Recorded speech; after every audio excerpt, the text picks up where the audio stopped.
Hello there, and welcome to the channel.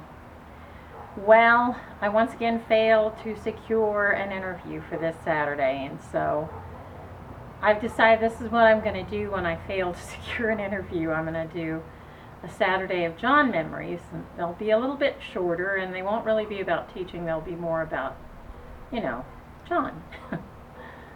So, I wanted to tell you 3 stories about our friendship and how that friendship influenced him and me. And so I want to start with a memory from when I first started thinking of him as a friend, not just my brother, which was significantly before he started thinking of me as a friend.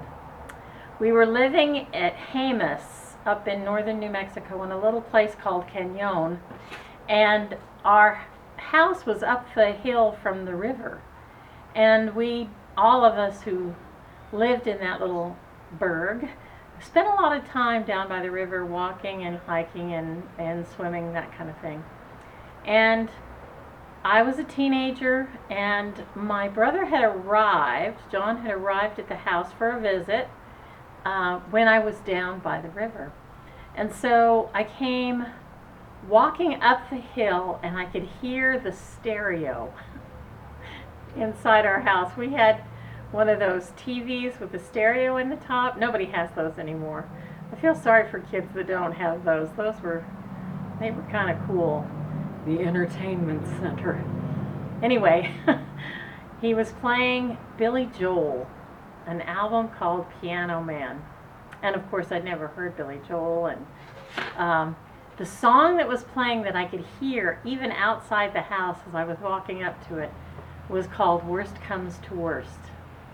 And in it, Billy Joel says, part of the lyrics say, "I know a woman in New Mexico," which to me was the most amazing and novel experience because here was a pop singer singing about New Mexico, my home state, my beloved New Mexico. And John's beloved too. He loved New Mexico.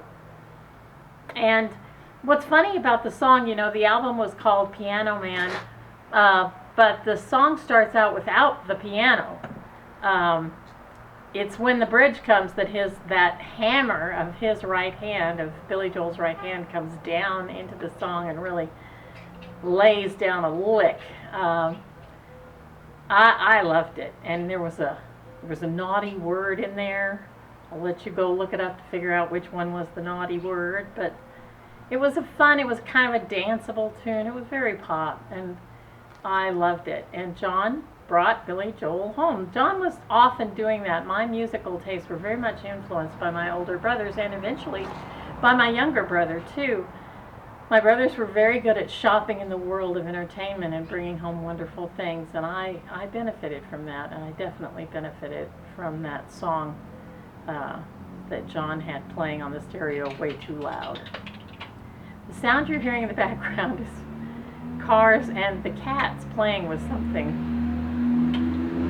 I don't know what they're playing with. They've got something they're playing with. The second memory I'd like to tell you about was the first time I think John really thought of me as a friend, more so than just a sister. He was visiting with my oldest brother and his wife, and I had come to visit at their house too. They were living in Colorado, and they had gotten in a kind of a little squabble, and John was sitting out on the front steps to be out of the way. And I didn't know this at the time. I came to be aware of it much later. John couldn't handle that, which was really interesting to me because John kind of had a hot temper. I'll tell you more about it some other day, but he kind of had a little bit of a temper. And so it was a surprise that he was so bothered by people having a little squabble. It bothered him a lot, and so he couldn't be in the room with it. So I drove up, and John was so happy to see me. It was all over his face. He was gloriously happy to see me. And I just happened to have picked up some flowers on my way to stop in. This is a very common thing women know to do it, I think, more than men, is to bring a little house gift when you come to visit someone, especially if you're going to stay the night.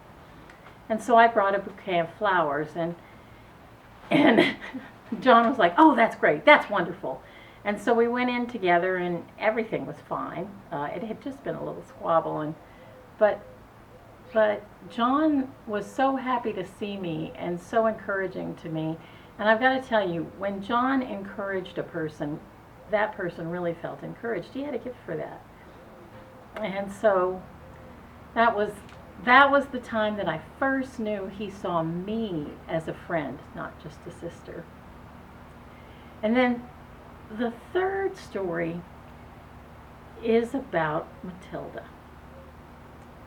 Now, John had shared a pet with the family all the time he was growing up, but he lived a bachelor life. He liked to take off on the weekends and travel a lot in the summer, so he never really had a pet until he was doing dishes one weekday evening, and a little kitty jumped up on the windowsill outside the house and meowed at him.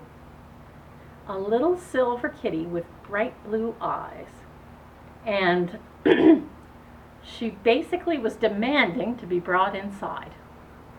And, you know, we were raised by a father who was always teaching us to have a few survival rations around.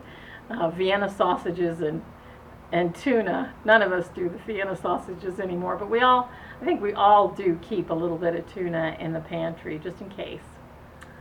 And so Matilda came in, and she became John's pet. He didn't seek her, she chose him. And, you know, he didn't plan to keep her necessarily, but she stayed around the house there. He lived up on a hill. And she waited for him when he came home from work. She'd be outside, sitting on a chair beside the back door, and he'd drive up, and she would come out to greet him.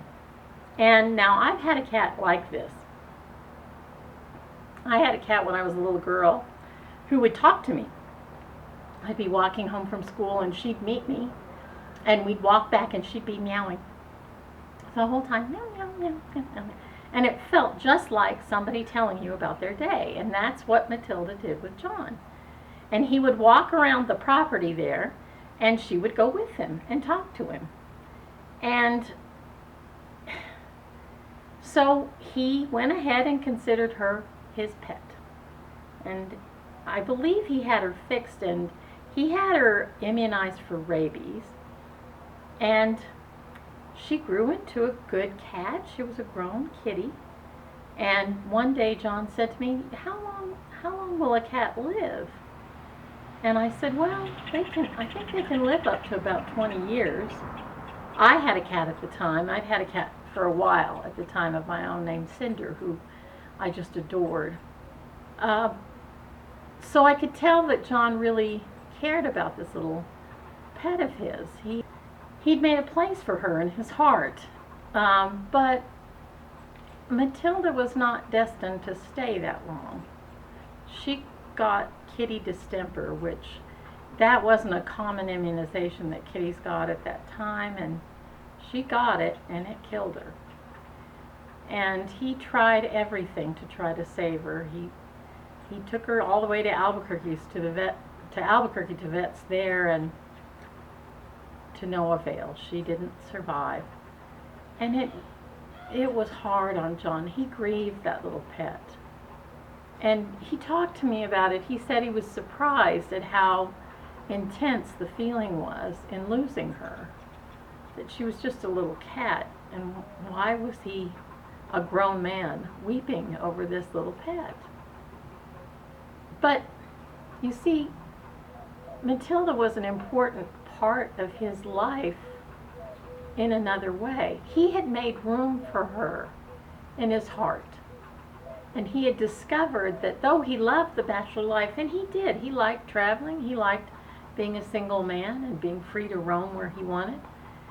Though he liked that, Matilda made him think about what it would be like to have somebody who cared whether or not he came home and when. And it was after Matilda that he met Carolyn, his wife.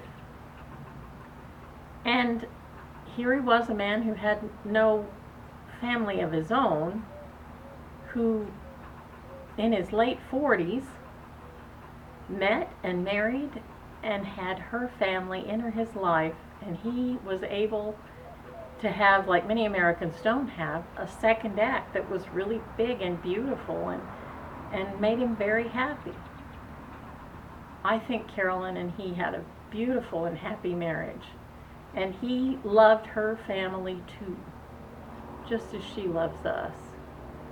And his life got bigger, his experiences got bigger, and new. He had lots of new experiences because he became a family man. So I really am glad that he and I got to be friends, because I got to witness his heart opening up to the possibility of having somebody to love of his very own.